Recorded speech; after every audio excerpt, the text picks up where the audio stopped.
Bismillahirrahmanirrahim. Asyhadu an la ilaha illallah wa asyhadu anna Muhammadar Rasulullah wa la haula wa la quwwata illa billah. Assalamualaikum warahmatullahi wabarakatuh.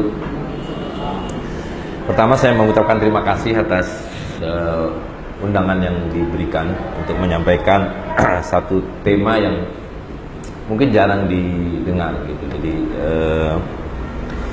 yang diberikan oleh Mas Andri adalah kita kembali kepada dinar dan dirham sebagai mata uang umat Islam. Nah, sebetulnya kita bukan harus kembali kepada dinar dan dirham, tapi kita harus kembali kepada Islam.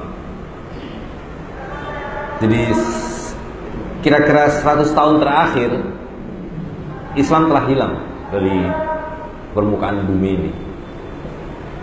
Islam sebagaimana diajarkan oleh Rasulullah SAW. Islam yang di dalamnya ada unsur-unsur dan pilar-pilar yang membuat Islam itu jaya. Kita selalu diajarkan bahwa Islam itu tinggi, jaya, dan tidak ada yang melebihi ketinggian Islam. Nah, dan itu adalah realitas sejarah. Tapi hanya ketika Islam lengkap sebagai Islam paripurna yang memiliki unsur-unsur yang membuat kejayaan itu didapatkan. Nah, itu berakhir dengan berakhirnya Daulah Utsmani. Ya. Jadi ketika daulah hilang, maknanya adalah amr hilang. Dan ketika amr hilang, maka Islam hilang. Karena Islam itu bukan Muslim, itu bukan makhluk individual. Ya, manusia secara fitrahnya harus berjamaah. Lebih-lebih muslimin. Jadi muslimin itu kata Rasulullah SAW, seorang muslim yang mati meninggal dalam keadaan tidak berbai'ah pada seorang amir, maka matinya adalah dalam keadaan jahiliyah.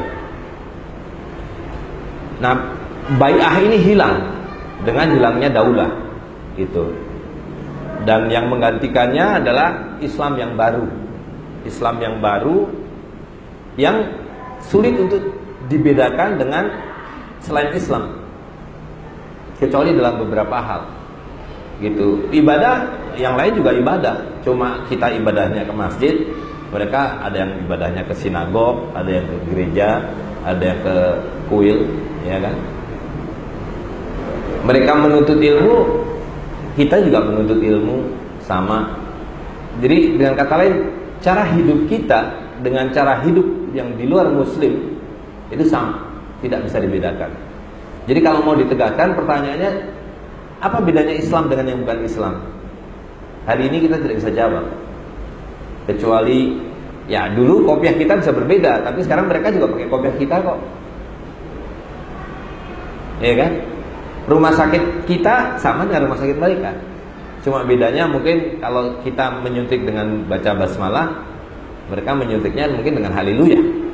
Tapi yang disuntikkan sama, obatnya sama, cara berpikirnya sama, tradisinya sama. Gitu. Oleh karena itu sekali lagi bahwa ya, kita harus kembali kepada Islam. Gitu. Nah, dinar dan dirham hanyalah salah satu yang membedakan antara yang Islam dan yang bukan Islam. Karena dinar dan dirham adalah mata uang yang diwariskan oleh Rasulullah SAW, dan ini adalah sunnah. Jadi di tangan saya ini ada koin emas. Inilah yang disebut dinar emas, yaitu 4/4 gram koin emas 22 karat. Nah, di sini tertulis Sultan Sepuh 14.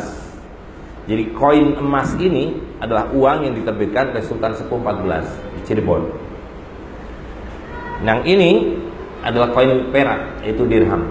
Di sini ditulis 1 dirham Kiai Mangkunegeri Morkes Effendi, Mangkunegeri Tanjung Pura Darussalam. Ini adalah dirham yang dicetak dan diadakan oleh Kiai Mangkunegeri Darussalam, seorang amir di Ketapang, Kalimantan Barat. Dan saya masih punya lagi dirham yang diterbitkan oleh Sultan Ternate, dirham yang diterbitkan oleh Sultan Sulu, Muizuddin Shah kedua. Nah, yang ini kita semua tahu, ya kan? 100.000 rupiah mata uang kertas yang diterbitkan oleh Bank Indonesia. Boleh kita menerbitkan uang kertas ini? Boleh enggak? Boleh enggak di luar Bank Indonesia mencetak uang kertas rupiah? Tidak boleh, dipenjara. Lihat, di sini ada uang perak.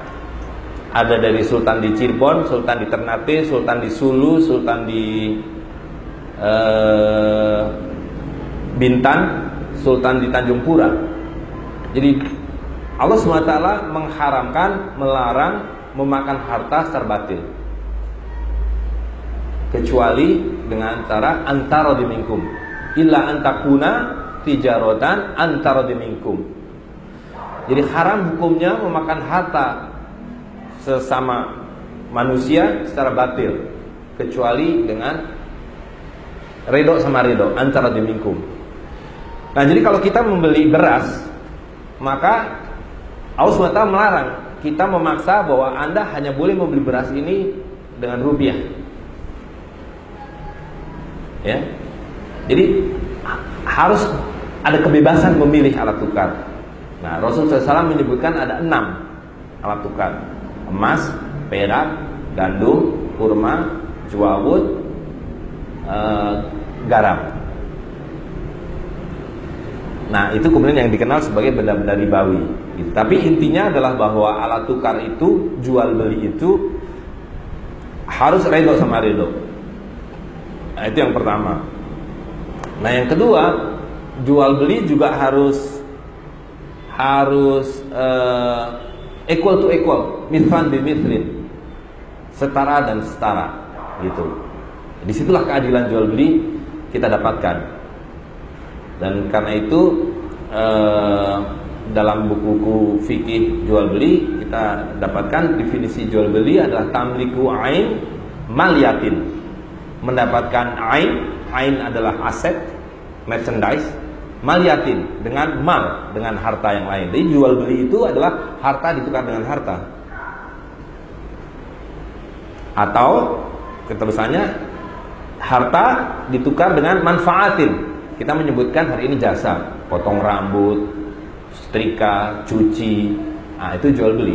Jadi kita menyerahkan ayam atau jagung, maka kita harus menerima harta yang lain yang setara nilainya. Nah, Nabi mencontohkan 6 itu. Apakah beras, apakah gandum, apakah emas, perak, juawud, dan seterusnya. Jadi kalau tidak ada ke-6-6-nya, adanya padi bisa berlaku sebagai uang. Gitu. Dan kalau di Jawa, orang panen, ya, yang membantu memanen tidak dibayar dengan ini. Betul nggak, Pak? Dibayar dengan padi. Sebagian dari padi yang dipotong itu sebagai alat untuk membayarnya. Nah, itu rukun kedua, ya kan? Jadi redo sama redo, kemudian mithlan bin mithlin, dan yang ketiga adalah yadan biyadin, harus cash and carry, tunai. Kalau tidak tunai dia bukan jual beli, melainkan hutang. Gitu. Nah, jadi lihat, semua 3 rukun jual beli itu hanya bisa dipenuhi kalau kita punya kebebasan memilih alat tukar. 1. Dan yang kedua, alat tukar itu harus punya nilai. Apakah itu ayam, apakah itu beras, gandum, terigu. Ayam tidak bisa jadi uang karena besok bisa mati dan tidak bisa ditakar. Jadi ciri-ciri uang itu selain dia bisa bertahan lama, tidak mudah rusak, dia juga bisa ditakar. Ada unit account-nya. Nabi mengajarkan unit account itu hanya 2, ditimbang atau ditakar. Jadi kalau ditakar kita pakai takaran orang Madinah, mi'yal, sok dan mud. Kalau ditimbang pakai timbangan orang Mekah. Jadi kalau kita membeli gandum bisa ditakar, tapi membeli handphone tidak bisa ditakar. Maka kata Nabi timbang. Dan kalau kamu nimbang pakai timbangan orang Mekah. Dan timbangan orang Mekah Nabi menunjukkan adalah 1 mithqal unit account-nya, yang kita menyebutnya sebagai 1 dinar. Yang hari ini kita tahu 1 mithqal adalah 4/4 gram emas 22 karat. Gitu. Nah, jadi lihat ya, hanya dengan kebebasan memilih dan membayar dengan harta, harta ditukar dengan harta, maka jual beli itu menjadi sah dan halal. Nah, ketika ada kebebasan memilih, semua orang ternyata memilih yang terbaik adalah emas dan perak. Tidak ada keharusan dan tidak boleh diwajibkan. Tapi manusia memilih emas dan perak. Jadi kalau saya membawa satu koin emas, saya beli kambing, maka penjual kambing menyerahkan seekor kambing, yaitu mal, saya membayarnya dengan ain, yaitu sekeping emas. Nah, itu jual beli, harta ditukar dengan harta, equal to equal, kontan. Nah, uang kertas ini tidak memenuhi syarat ketiga-tiganya. Ini tidak redo sama redo, betul nggak? Kita dipaksa. Begitu kita bawa ke Singapura, orang Singapura bilang nggak laku, you mesti pakai kertas kami, namanya dolar Singapura. Tapi kertas kami nilainya 10.000 kali lipat dari kertas saudara, betul nggak? Jadi kalau kita ke Singapura, kita menjadi 10.000 lebih miskin. Orang Singapura datang ke Tanah Abang 10.000 lebih kaya. Satu, antarodin tidak ada. Yang kedua, tadi sudah sedikit kita jelaskan, tidak ada equal to equal. Coba Bapak perhatikan ya. Satu botol air ini di Tanah Abang adalah satu botol air 600 ml. Kata Nabi ditakar 600 ml. Kita bawa ke Singapura, berapa nilainya? Sama, 600 ml air, betul nggak? Air dari Singapura dibawa ke sini sama, satu botol nilainya satu botol. Tapi sekarang orang-orang ini memaksakan, you nggak bisa bayar air dengan air, you mesti bayar dengan kertas. Maka di Tanah Abang satu botol air ini bisa kita bayar dengan ini 5.000 rupiah, betul nggak? Begitu kita bawa 5.000 rupiah ke Singapura, bisa kita beli air sebotol ini? Nggak bisa. Mereka bilang di sini harganya $5, 10 kali lipat atau 4 kali lipat, atau sekurang-kurangnya mungkin 3-4 kali lipat. Lihat, kezaliman. Begitu kebebasan bertransaksi dihapus, kemudian dipaksakan secari kertas yang ini sebetulnya tidak ada nilainya, betul enggak? Ini kan cuma angka 5.000, 5.000. Apa arti angka 5.000? It doesn't mean anything. Orang Singapura 5.000, orang Amerika 5.000, 5.000, 5 nolnya 3. Tapi begitu kita kasih nama, ini 5.000, saya namanya 5.000 rupiah. Jadi tiba-tiba berwujud sebotol air. Begitu namanya ganti, $5.000 Singapura, 5.000 dolar Singapura, berarti 5 juta rupiah. 50 juta rupiah. Dapat berapa botol? Satu truk lebih, 50 juta rupiah. Hanya berubah nama, wujudnya tidak ada. Jadi tidak ada mislan bimislin. Nah, yang ketiga, ini kertas ini adalah kwitansi. Jadi kalau kita tanah ke gedung tinggi sebelah ini, ke BI sana, saudara, ini apa uang ini? Mereka bilang ini adalah hutang kami, promissory note. Hutang kami pada siapapun yang mau megangnya. Hutang apa? 50.000 rupiah. Ya? Jadi kalau kita lihat neraca BI, uang beredar itu adalah liability. Posisinya hutang. Secara hukum ini hutang, tidak berubah. Gitu. Nah, jadi dengan kata lain, kalau kita membayar dengan uang kertas ini, kita membayar dengan surat hutang. Dan itu tidak sah jual beli dengan membayar surat hutang, karena ini ada kwitansi. Nah, jadi tiga syarat jual beli tidak terpenuhi. Itu kalau dilihat dari segi prosedur jual belinya. Nah, kalau dilihat dari segi substansinya, wa halalul bai' wa harama riba, ya kan? Dan kalau definisi jual beli itu kita buka di kitab fikih, tamliku aimaliyatin au mufaudatin dan seterusnya, bimanfaatin. Kemudian ada yang dikecualikan, yang biiznin syariatin, diizinkan oleh syariat. Karena ada yang tidak diizinkan, yaitu riba. Tadi wa halalul bai' wa harama riba. Nah, di dalam uang kertas ini ada 2 riba sekaligus. Karena riba itu sebenarnya 2. Satu adalah penambahan yang disebut sebagai riba al-fadl, penambahan yang diharamkan. Dan yang kedua adalah penundaan yang diharamkan. Tidak semua penundaan itu haram. Orang hutang itu ditunda maknanya, itu halal. Tapi tidak boleh ditambah. Hutang 1.000, bayar 1.000. Hutang 1 liter beras, bayar 1 liter beras. Nah, penambahan juga ada yang halal, yaitu jual beli. Kalau kita membeli 1.000, dijual 1.500, ada tambahan 500, yaitu halal karena jual beli. Tapi kalau hutang 1.000 minta kembali 1.500, berarti ada penambahan. Nah, penambahannya yang haram. Maka dalam hutang piutang itu ada riba al-fadl kalau ada penambahan nilai, bukan riba an-nasi'ah seperti yang orang-orang sini kebanyakan hari ini definisikan. Nah, pendefinisian riba dalam hutang piutang sebagai riba an-nasi'ah itu ada implikasinya. Implikasinya adalah orang tidak mengerti bahwa uang kertas ini riba. Nah, itu ada buku fikih riba judulnya, bisa dibaca, ditulis oleh Profesor Imran, orang Pakistan. Nah, jadi karena ini surat hutang, maka ketika kita membayarkan ini berarti kita menunda pembayaran, belum lunas. Secara legal kita berhak menagih. Gitu. Nah, dulu ketika bank sentral mengeluarkan uang kertas, dia selalu backup dengan emas. Jadi dia bilang utang saya 50.000 rupiah itu adalah 50.000 koin rupiah. Dan yang dimaksud koin rupiah dalam hukum Indonesia adalah setiap 2 rupiah sama dengan 1 gram emas. Jadi 1 rupiah adalah setengah gram emas. Jadi 50.000 rupiah ini adalah 25 kilogram emas. Secara legal BI berhutang pada saya yang memegang uang 50.000 rupiah ini adalah 25 kilogram emas.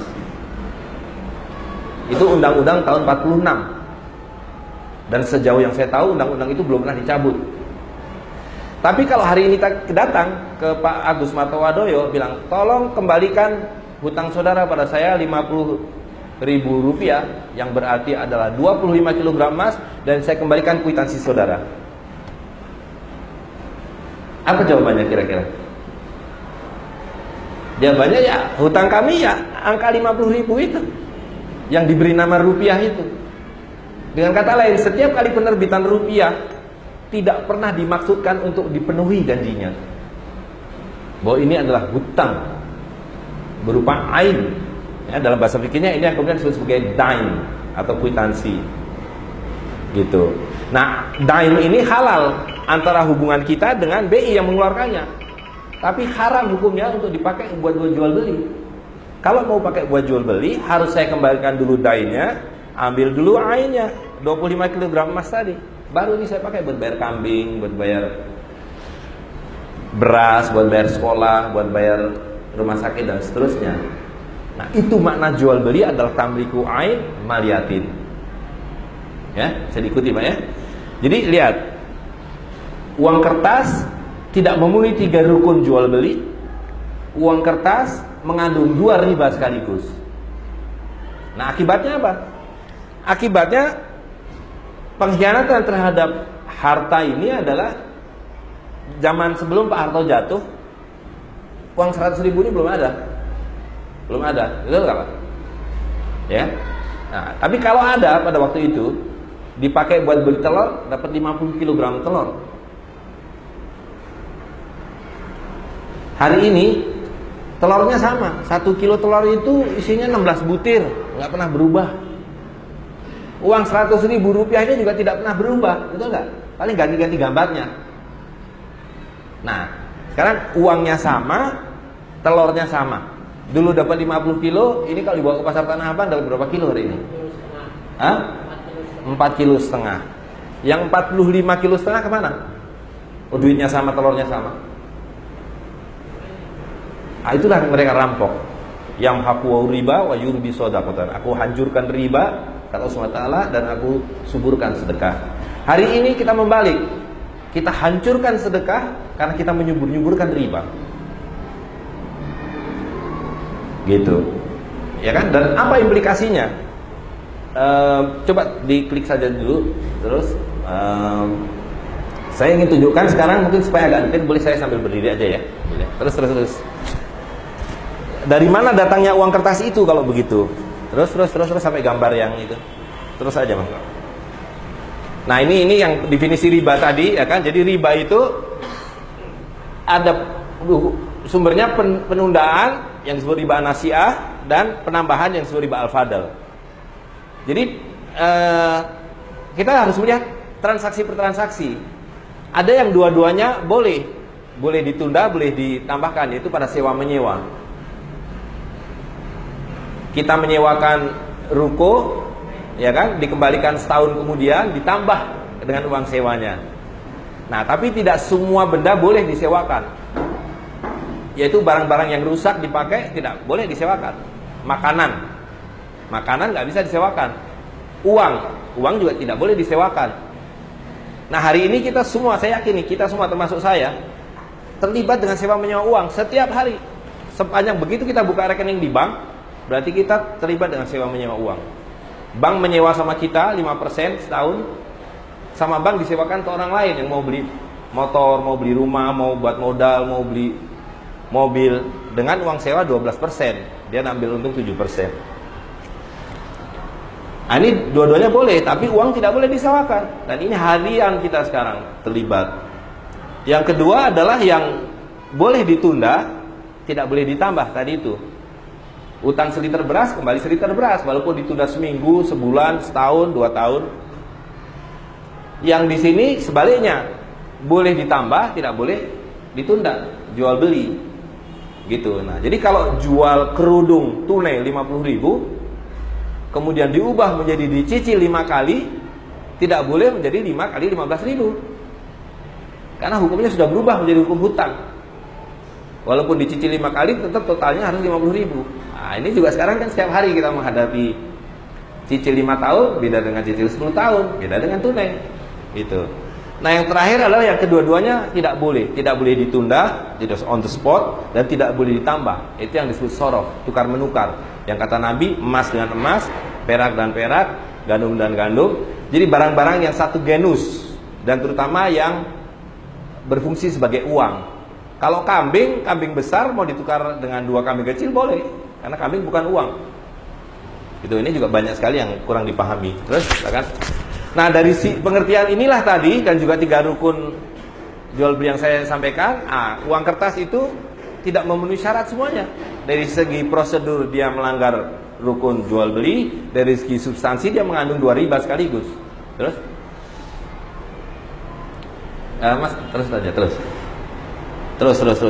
Dan Nabi sudah mengatakan itu akan tiba satu masa di mana kamu tidak akan menemukan orang yang tidak terlibat dengan riba. Bahkan yang menolak pun pasti terkena debunya, karena riba sudah menjadi sistem. Ya. Nah, jadi dari mana asal muasalnya? Terus diklik aja biar agak cepat. Jadi pada mulanya saya sampaikan tadi, ketika ada kebebasan memilih, tidak mengenal Islam, Kristen, Buddha, Hindu, Zoroaster, apapun, orang memilih yang terbaik adalah emas dan perak. Termasuk kalau kita lihat sejarah Nusantara, mata uang nenek moyang kita emas dan perak. Rupiah tadi sebutannya di kita adalah emas atau perak. Nah, kemudian muncullah orang-orang pandai emas yang sekarang menjadi bankir-bankir itu. Mereka bilang nggak aman pegang-pegang ini emas, berat, nanti dicuri, jatuh. Titipkan pada saya. Nah, dititipkanlah pada pandai emas itu. Mereka mengeluarkan kwitansi ini. 1 dinar emas atau 1 golden emas. Tergantung pada siapa nitipkan, kan, merah, kuning, biru, hijau dan sebagainya. Nah, ini halal hanya pada 2 pihak tadi sebagai dime, tapi tidak boleh dipakai untuk jual beli. Nah, tapi orang-orang ini mencoba meyakinkan.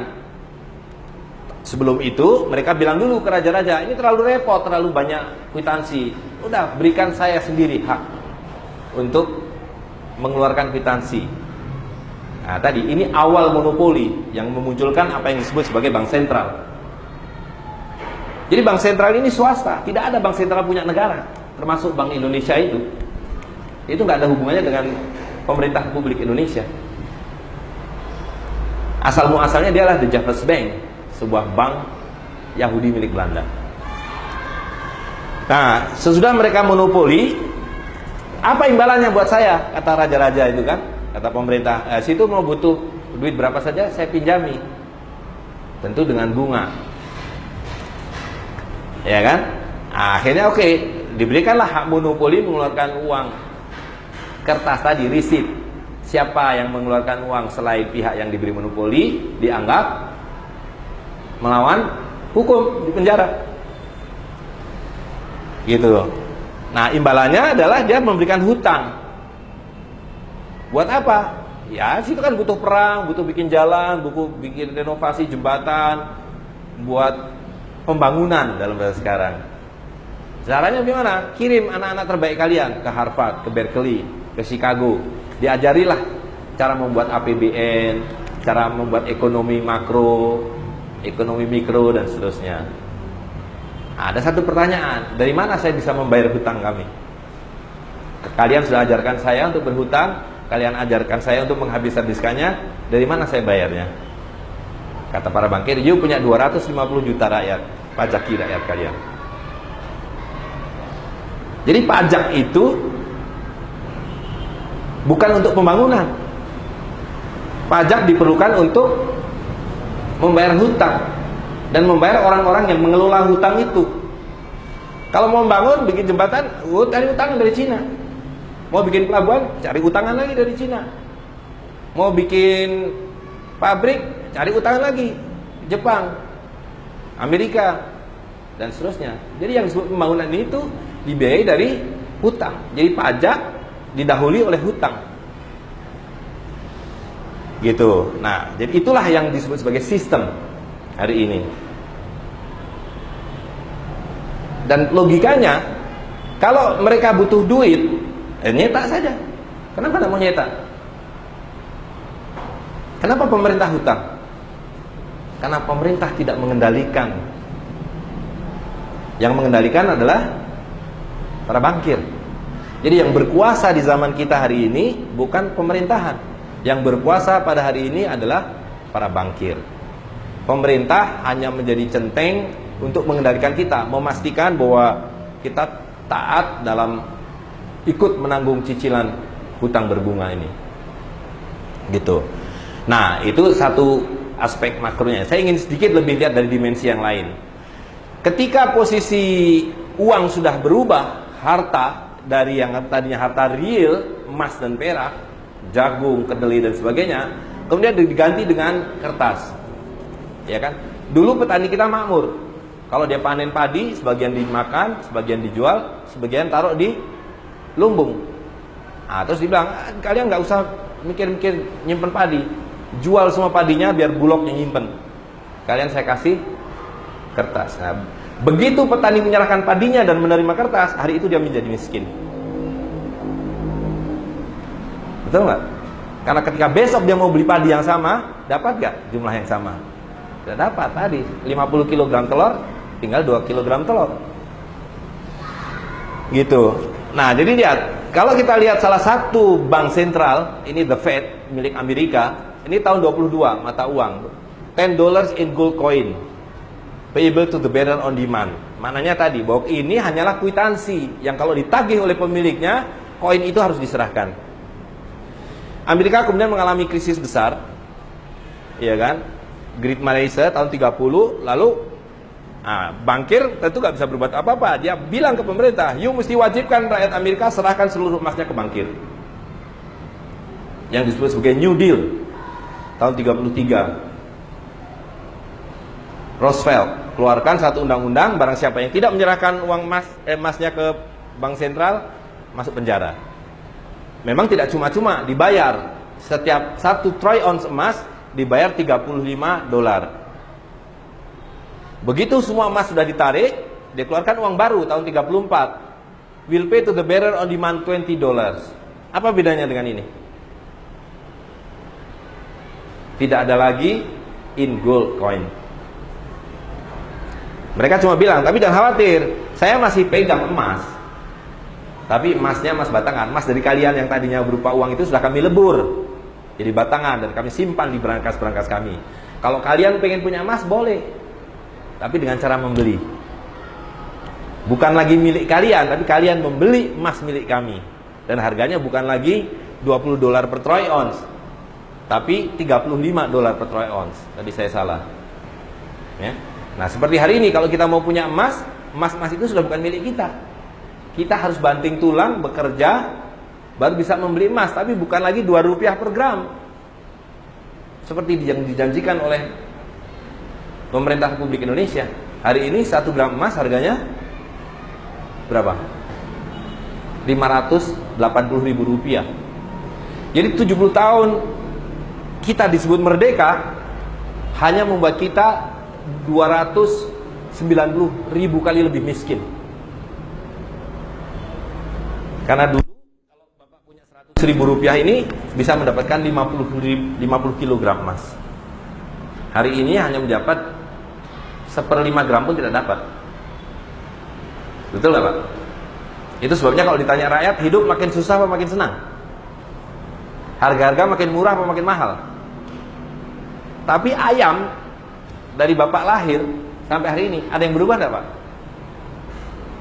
Nggak ada yang berubah. Ayam tuh ya ayam segitu itu. Kenapa jadi dulu harganya Rp2 atau 2 ketip, hari ini harganya Rp100.000? Yang bermasalah bukan ayamnya, bukan orang kitanya. Yang bermasalah adalah ini adalah fraud. Ini adalah penipuan. Uang kertas adalah kezaliman yang luar biasa.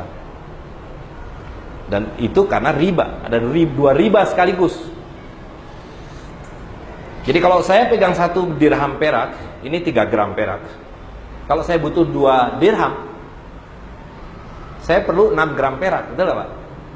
Kalau saya perlu 1 juta dirham, maka saya perlu 3 juta gram perak. Betul nggak?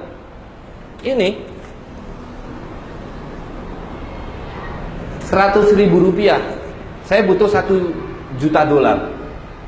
Gimana caranya? Rubah gambarnya, simsalabim abrakadabra. 1 juta dolar. Jadi 1 juta dolar. Dan mereka bisa bilang, berapa harga hutan Kalimantan? 5 juta dolar. Oke, 5 juta dolar. Nih 5 juta dolar. Dia habisi hutan kita. Dia keruk emas kita. Dia ambil tembaga kita. Ya kan Pak? Jadi kalau kita tiap tahun berhutang 5 miliar dolar, apakah mereka kirim 1 kapal kertas dolar gitu? Enggak. Apa yang mereka kirim ke Bank Indonesia situ? Hanya by komputer 5 miliar dolar. Ting! Pindah. Nanti dari BI dipindah ke Departemen Keuangan, dipindah ke departemen macam-macam, bikin jembatan ini dan seterusnya. Betul nggak Pak? Nah, waktu kita mau bayar 5 miliar dolar itu, bisa kita lakukan hal yang sama. Saya bayar 5 miliar dolar ke Bank Dunia atau ke Bank of Tokyo. Diterima nggak? Enggak, mereka bilang you mesti bayar pakai devisa. Dari mana dapat devisa? Tadi you tebang hutan you ambil emas you ambil tembaga you kirim TKI TKB you. Gitu. Jadi kita bekerja keras untuk membayar sesuatu yang tidak ada. Gitu. Terus nah, jadi hari ini uang itu sudah menjadi tinggal bit komputer. Terus diteruskan aja. Iya kan? Nah, terus aja ini lewati aja. Nah, jadi kalau diringkaskan, dan itu bisa menjadi permainan yang luar biasa. Mau sebuah negeri dibangkrutkan, rakyatnya dimiskinkan, itu dengan sangat gampang. Dirubah-rubah kursnya aja udah miskin kita Pak. Ya kan? Zaman Pak Harto 1 dolar Rp2.000. Hari ini 1 dolar Rp15.000. Dolarnya sama, rupiahnya sama. Gitu. Nah, jadi semua begitu. Arab Saudi pun begitu. Dulu ini real mereka, real perak. Kemudian dirubah menjadi real risit. Kemudian dari real risit menjadi risit biasa yang sekarang ini. Kertas real biasa. Terus lalu sekarang jadi byte komputer yang disebut. Dan kita semua dipaksa sekarang. Pelan-pelan Anda dipaksa untuk hanya bertransaksi dengan uang digital. Apa artinya? Kita tidak memegang harta kita sendiri. Dan harta itu pun tidak ada. Jadi kalau kita ke bank, jangan dikira di bank itu ada uang secara fisik. Itu sebabnya bank itu dijaga satpam. Kenapa dijaga satpam? Supaya mengira kita di dalamnya ada duit, ada harta. Di dalamnya tidak ada harta. Kalau kita ngerampok bank pakai AK-14, masuk bank, dapat duit gak? Ya dapat duit, cuman yang di kas itu, di meja-meja itu, ya kan Pak? Tapi kalau dilihat bukunya, triliunan rupiah, gitu.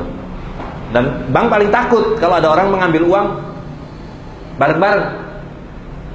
Karena kalau uangnya orang datang ngambil uang bareng, uangnya tidak ada, gitu. Yang ada cuma dalam catatan bed komputer itu. Di buku tabungan kita ada 100 juta, di ATM 20 juta, di buku deposito orang 300 juta. Ya ada catatan aja.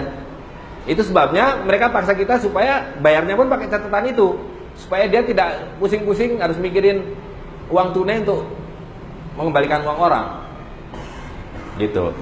Dan tentu saja memperkecil produksi uang kertas juga. Kalau uang kertas kan tetap harus ada ongkosnya. Kalau uang komputer kan tidak ada ongkosnya, Pak. Tinggal diketik saja. Terus?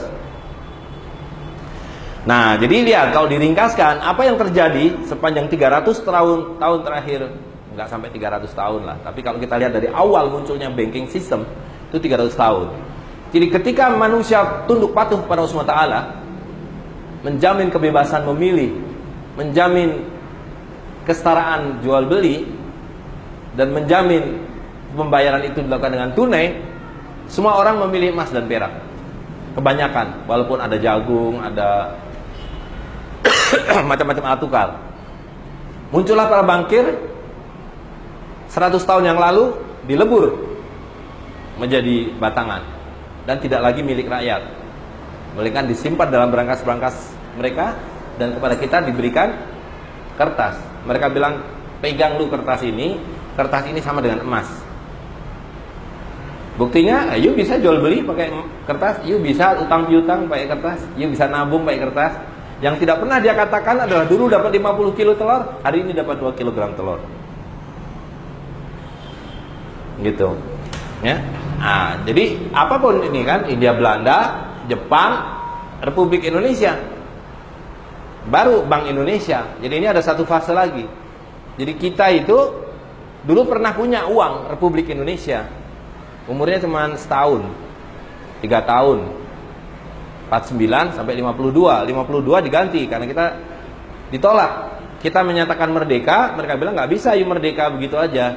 Kalau you mau merdeka, jangan punya bank sentral sendiri. Bank sentral kita namanya BNI 46 yang dibuat oleh para pendiri negara Republik Indonesia. Mereka bilang, you nggak bisa, you mesti ambil bank saya, karena saya punya hutang pada bank ini, dan you mesti ambil hutang itu, baru saya akui kemerdekaannya. Nah, disepakatilah pada tahun 49 melalui konferensi meja bundar.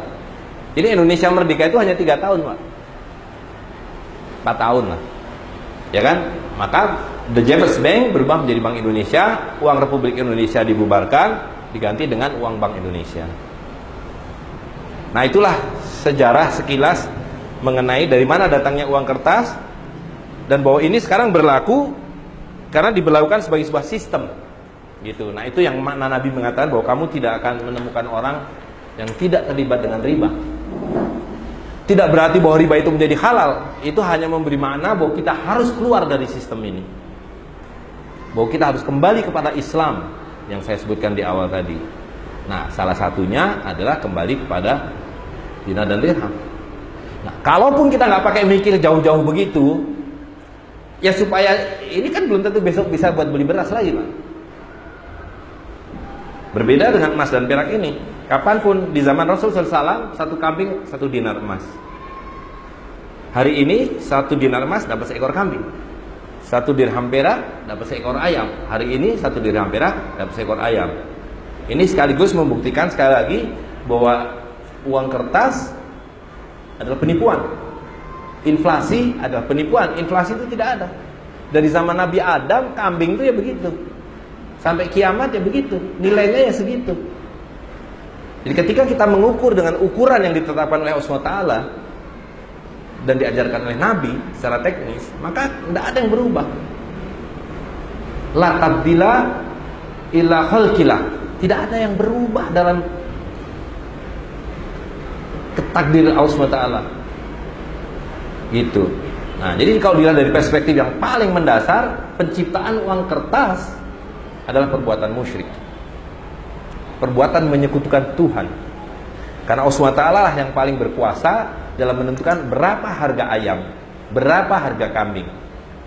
Ya kan? Ketika Nabi Adam diturunkan, kemudian Allah SWT memulainya dengan itu, menentukan nama-nama dan maknanya. Alamal adama asma'aku laha.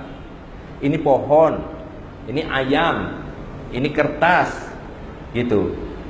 Ya. Jadi ini emas. Nah, emas punya nilai. Ini kertas, ya nilainya sebagai kertas ini, tidak kemudian dirubah. Jadi dulu Fir'aun mengatakan anal a'la, saya lebih tinggi dari Tuhan. Manusia hari ini begitu, saya lebih tinggi dari Tuhan. Tuhan cuma bisa menciptakan kayu dan emas dan perak. Saya bisa menciptakan sesuatu yang melebihi kayu, melebihi emas, hanya dengan nama. Kekuasaan memberi nama adalah kekuasaan Allah SWT. Alamal adama asma'ahu laha. Hak memberikan nama terhadap benda-benda dan maknanya adalah nilainya hanyalah milik Allah SWT. Tapi hari ini manusia melampaui hak Allah SWT dengan mengatakan saya lebih hebat. Ya kan? Allah SWT cuma bisa menciptakan emas, saya bisa menciptakan sesuatu yang melebihi emas. Yaitu sekarang bahkan nggak bisa disebut uang kertas, karena kertas ini hanya 3%, Pak. Rupiah berupa kertas ini hanya 3%. 97% sudah berupa sihir. Makanya kita dikasih plastik supaya bisa menampung sihir itu. Ya kan? Kertas saja masih ada batasnya. Kartu plastik nggak ada batasnya. Mau diisi 1 rupiah, mau diisi 1 triliun, namanya cuma disebut saja. Itu sihrun mubin. Jadi uang kertas ini adalah sihir yang dahsyat. Saya kira demikian, Mas Andri. Mudah-mudahan bisa diikuti dengan baik. Kita lanjutkan dengan diskusi. Assalamualaikum warahmatullahi wabarakatuh.